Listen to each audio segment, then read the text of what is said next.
I think if you look through the program and read the bios of some of our speakers, one phrase you'll see a lot is the word serial entrepreneur. And our first serial entrepreneur is going to talk to us a little bit about the universities and where it all begins for a lot of startups, and how being involved with the universities can help you get a competitive edge as a venture capital fund. So Nimrod, please, the stage is yours. Thank you.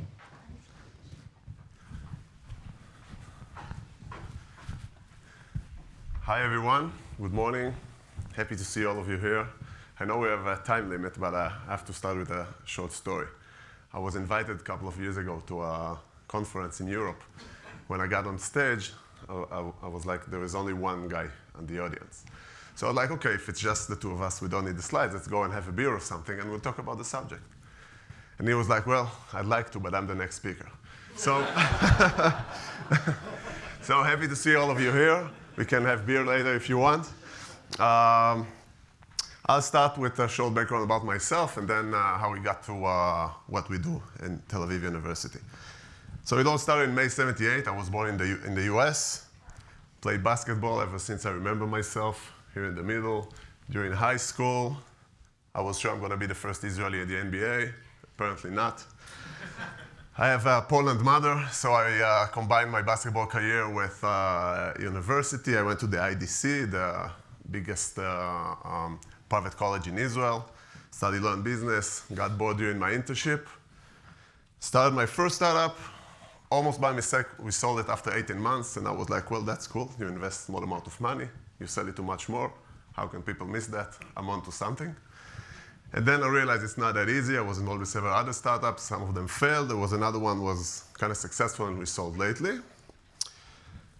This is the startup that I'm most proud of. 5 years ago, I established a basketball team.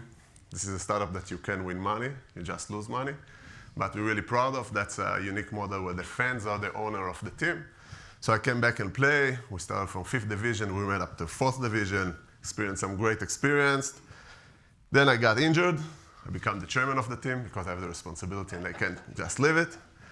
And that's it. I can speak basketball for hours, but we're here to talk about VCs, about venture capital, and about maybe making money. My venture capital career started about 6 years ago.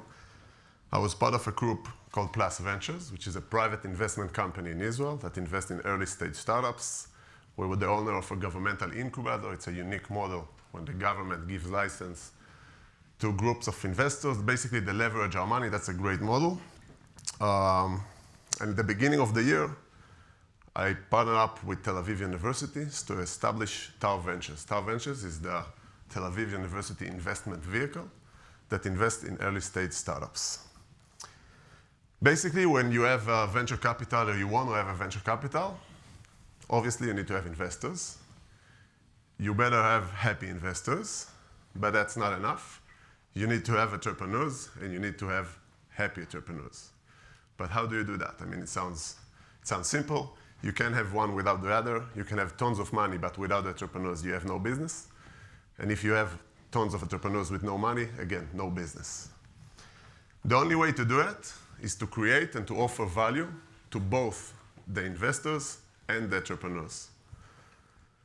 How you create this value? Deal flow. One of the main challenges of an investor is to get the best deal flow that he can. So he can pick from the largest amount of startups, and he can pick the best of the best.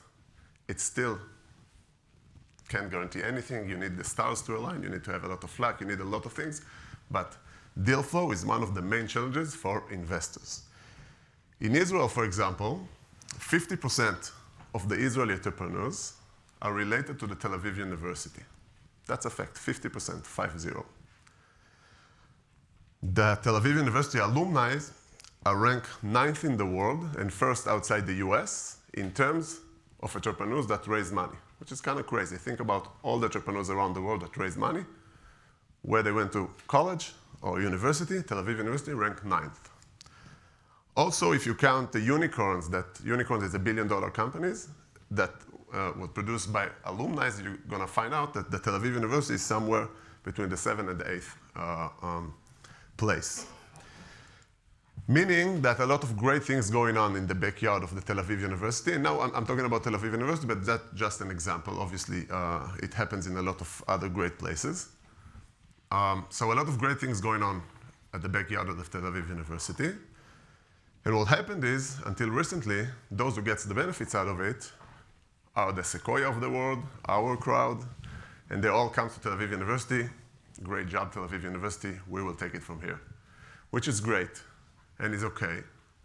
But as I see it, we're missing some parts. First, there are some great projects, great ideas of entrepreneurs that go into the Tel Aviv University. And the entrepreneurs not necessarily feel that they want to go to their garage and to work with no salary and to try to take their idea into something real. They're like, okay, I can go work for Google, for Apple, get tons of money. Someone else will be an entrepreneur. I don't need that. Our crowd, or Sequoia, I'm just, because you guys are here, right? Nothing personal, I really like you guys. There's no way they can see or get exposure to those kinds of entrepreneurs or technologies because the university VCs is at the campus, has a lot of activity at the campus. They have the ability to first to see and then to support those kind of entrepreneurs, those kinds of ideas, and to help them see the light. Another thing, as I see it, it's not only students, it's also alumni. As alumni, as I see it, most chances you want to take the money of your university VC. It's something emotional. It's something that can give you like a stamp of quality that's going to help you raise money along the way. So you have deal flow, you have investors, that's great, but that's not enough. You need to be attractive in the entrepreneur's eyes. And how do you do that? There's tons of money in Israel. You can compete by offering the best deal. You don't want to compete by offering the best deal because there's no way you're going to win along the way. And the good entrepreneurs, they're not looking for the best deal. They don't care if the valuation will be 1 million, 1.2, or 1.3. That's nonsense. It doesn't matter. They're looking to partner with someone that can offer them things that money can't buy, that no one else can, that can going to increase their chances to do well. So how a university VC can do it differently from just a typical VC? Just think about all the resources around university. For example, minor things like office space. I know it's minor, and I know this is an example that others can do as well. But most university has a lot of real estate. They can offer some of the real estate for the entrepreneurs, but again, that's minor. Think about the knowledge that around the university. Professors, labs, students that can work for those startups. Think about the alumni network. One of the main reasons people go into universities and college, it's not because they teach better than others. It's because of the alumni network, because of the networking that they can get. Tel Aviv University, for example, as other universities, has great alumni network with people that located in their positions in the top relevant industries that we want to invest in. So they can help us. We created an advisory board, for example, that can help us evaluate companies that we consider to invest. And they can help the startups that we decided to invest in great ways that money just can't buy. Great advice, open doors, and so on, and so on, and so on. This is something that no one else can. If you do what everyone else is doing, obviously, you get what everyone else gets. As I see it, universities VCs has the opportunity and the ability to do things differently and to get to better results. Thank you very much. Enjoy your day. Thank you very much, Nimrod. Thank you.